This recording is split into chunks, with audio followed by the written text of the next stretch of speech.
इस ब्रेकिंग చూస్తున్నాం TVK chief Vijay మరోసారి ఇవాళ సిబిఐ విచారణకు హాజరు కానున్నారు. కరూరు తొక్కిసలాట ఘటన కేసులో ఆయన దర్యాప్తు సంస్థ ఇదివరకే ప్రశ్నించింది. అయితే మరోసారి రావాలంటూ నోటీసులు ఇవ్వడంతో ఢిల్లీ సిబిఐ కార్యాలయానికి ఆయన వెళ్లనున్నారు.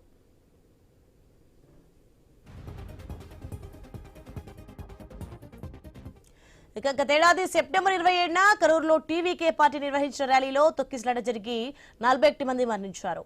పలు నాటకీయ పరిణామాల తర్వాత ఈ ఘటనపై సుప్రీంకోర్టు పర్యవేక్షణలో సిబిఐ దర్యాప్తునకు ఆదేశించింది సుప్రీంకోర్టు. ఇక ఈ నెల 12న విజయ్ను 6 గంటల పాటు విచారించింది సిబిఐ. మొత్తం 90 ప్రశ్నలను ఆయన ముందుంచినట్లు తెలుస్తోంది.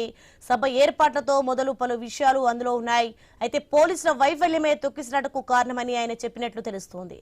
ఆ సమయంలోనే మరికొన్ని ప్రశ్నలకు స్పష్టత కావాలని, ఇందుకు మరోసారి విచారణకు రావాల్సి ఉంటుందని విజయ్కు తేల్చి చెప్పింది.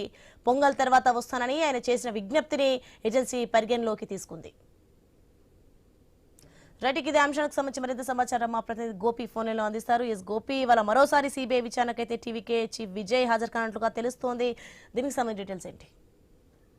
తమిళనాడు కరూరు ఘటనకు సంబంధించి ఆ సందర్భంగా దాదాపుగా 40 మందికి పైగా కూడా మరణించిన నేపథ్యంలో ఆ రోజు జరిగిన ఘటనకు సంబంధించి పూర్తి స్థాయిలో కూడా ప్రభుత్వమే బాధ్యత వహించాలంటూ కూడా మొదటి నుంచి కూడా చెప్తున్నటువంటి టీవీకే అధినేత చీఫ్ విజయ్ కావచ్చు, ఆ పార్టీకి సంబంధించిన నేతలు ఇప్పటికే కూడా పలు దఫాలుగా కేసులు నమోదు చేయడం జరిగింది. అదేవిధంగానే న్యాయస్థానాల్లో కూడా పోరాటం చేస్తున్నారు. అయితే సుప్రీంకోర్టు ఇచ్చినటువంటి ఆదేశాల ప్రకారం సిబిఐ ముందు గత నెల 12 అంటే ఈ నెల 12వ తారీఖున ఆయన హాజరవడం జరిగింది.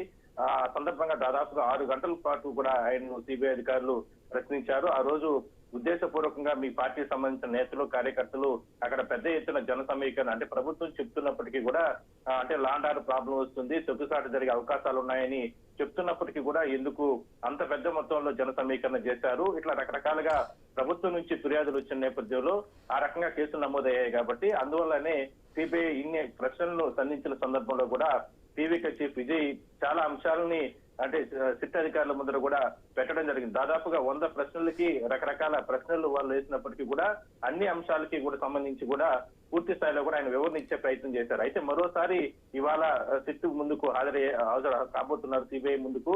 ఎందుకంటే పండుగ తర్వాత, సంక్రాంతి తర్వాత పూర్తి స్థాయిలో దీనికి సంబంధించి మరింత విచారణ కొనసాగుతున్న నేపథ్యంలో ఇవాళ హాజరై మరికొన్ని ప్రశ్నలకు కూడా ఆయన సమాధానం ఇచ్చే అవకాశం అయితే ఉంది. అయితే మొదటి నుంచి ఆ పార్టీ చెప్తుంది ఒకటే, ఆ రోజు పోలీసులు అంటే పెద్ద ఎత్తున జనాలు వస్తారని తెలిసినప్పటికీ కూడా, కార్యకర్తలు వస్తారని తెలిసినప్పటికీ కూడా ఉద్దేశపూర్వకంగా మాకు భద్రత కల్పించలేకపోయారు. అందువల్లనే ఆ రకంగా తొక్కిసలాట జరిగిందనేది ప్రధానంగా వీళ్ళు చెప్తున్నది. కానీ అంటే అనుకున్న స్థాయికి మించి జన సమీకరణ అనుమతి తీసుకున్నది కొంతమందికి అయితే అంటే విపరీతంగా జన సమీకరణ చేసిన కారణంగానే ఈ రకంగా తొక్కిసాట జరిగినది మొదటి నుంచి కూడా ప్రభుత్వం చెప్తుంది. సో మొత్తం మీద ఇవాళ మాత్రం సిబిఐ ముందుకు మరోసారి టీవీకే అధినేత చీఫ్ విజయ్ హాజరవుతారు. మరో 5-6 గంటల పాటు కూడా ఆయన ప్రశ్నించే అవకాశం అయితే ఉంది. Right, thanks for information Gopinath.